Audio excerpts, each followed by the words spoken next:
So, you want to sue your boss.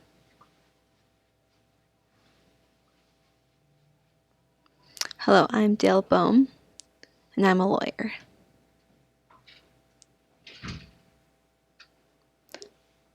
So today we're going to be discussing the ADA and the questions that come along with that.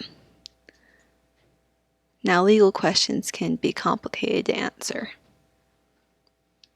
There's not really one right answer because all legal questions do have one right answer, and that is that it depends.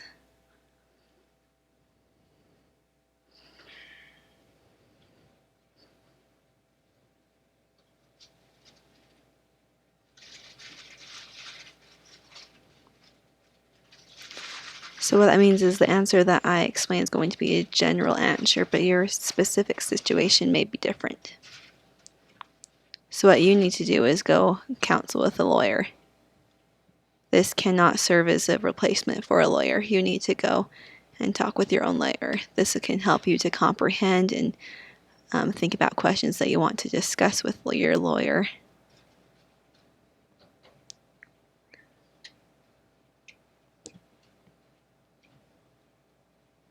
So the ADA is a huge law.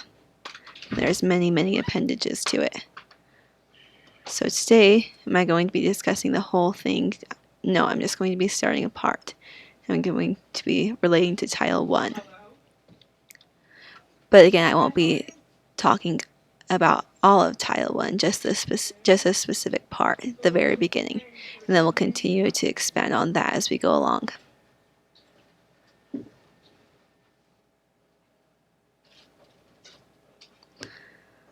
So you may be feeling that your work is discriminating against you. So what do? You need to ask yourself these 5 questions.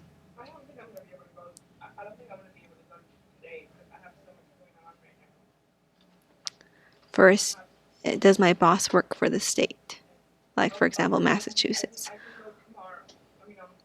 or in Utah, or Colorado, or California, Idaho, all those different things, all those different states. If your boss works for the state, the ADA does not apply.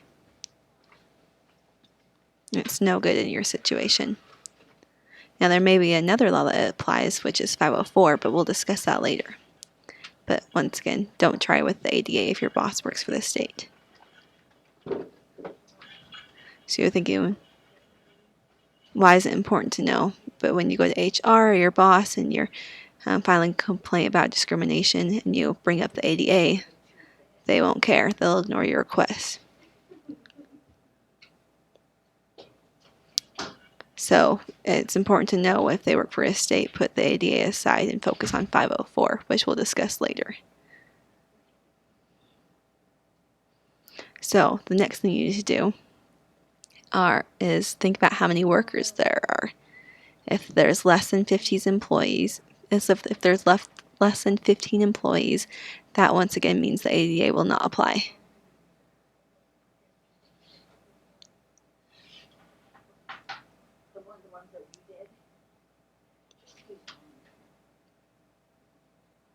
The third thing you need to do is think about or recognize if your work is a religious organization, if they help support anything with the church, or if it's a charity related with the church, or a church school like a university or BYU or Notre Dame or other religious schools. If it's related to religion, once again, the ADA does not apply. And the reason for that is because the ADA exempts religious organizations. So I'll explain, but really you just need to know that if you work for a religion, then the ADA will not apply.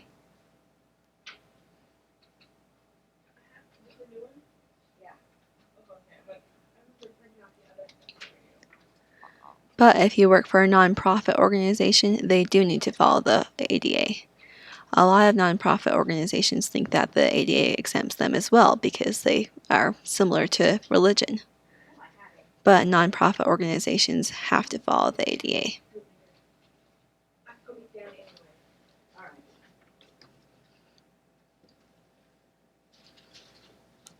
So first you feel like there is discrimination. You count how many employees, and there are 15 or more. Perfect. They don't work for the state. It's not a religious organization.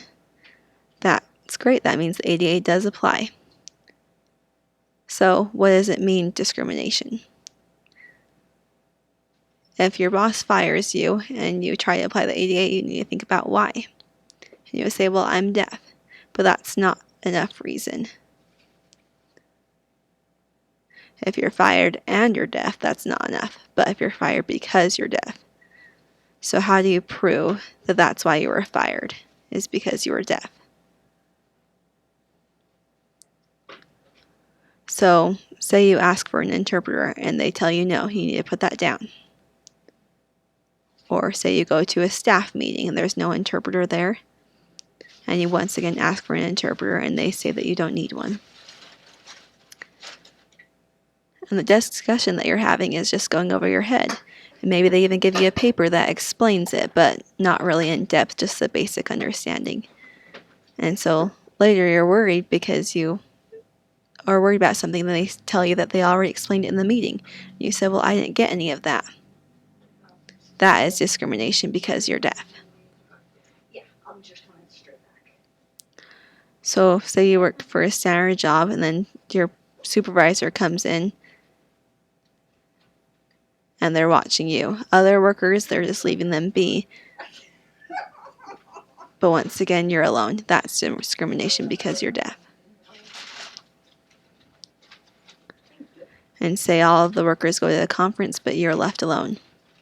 Or benefits, different trainings, you're not getting any of that to improve. They're all hearing and you're deaf. That's proof that it's discrimination because you're deaf. So I need an interpreter. I meet with my boss. He's friendly. He's really great. But I feel nervous to ask for an interpreter, that he'll be upset. I don't want to mess up that relationship. So interpreter is also an accommodation. So how do you ask? The right time is if everything is going fine. That's when you should ask. But if you think everything's going fine and that you don't need one, but you really do, and later problems start to come up, it's too late.